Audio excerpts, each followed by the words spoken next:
Happy Finance Friday everyone, I'm Tom and this is Tom's Funny Magic. Today I'm going to be explaining what inflation is.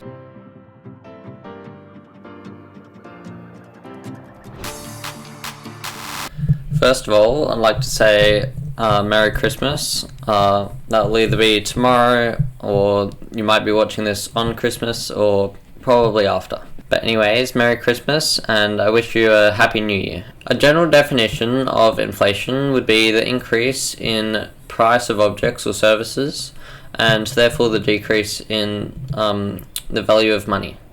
And this is because it changes the ratio between how much money is needed to buy the same products or services.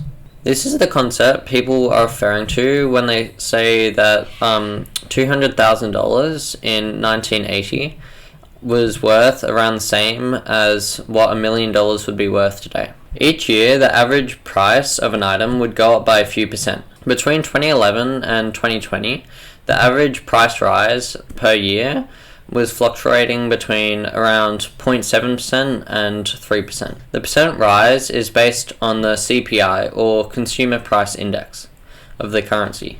The Consumer Price Index is calculated as a measure of the weighted average of prices of like a basket of consumer goods and services. It's just like some general things. They include transport costs, food costs, and medical care costs. It's calculated by taking the price changes for each item that are in the predetermined basket that I was talking about before and averaging them.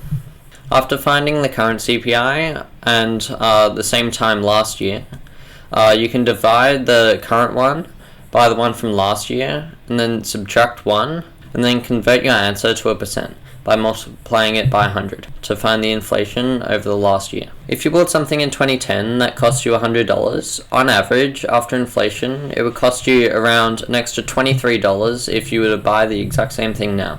Inflation affects many different things, sometimes at different rates. Another implication of inflation would be on any property that you may own. If you do nothing to the property and compare what you would get for the property now if you sold it to the cost of the property when you bought it, you would most likely see an increase. There are a lot of things that could increase the inflation of the property though. It's dependent on the quality of your property, whether there's anything wrong with it, and as well as how many people want to live in that area at that point in time. Inflation doesn't always have to be positive.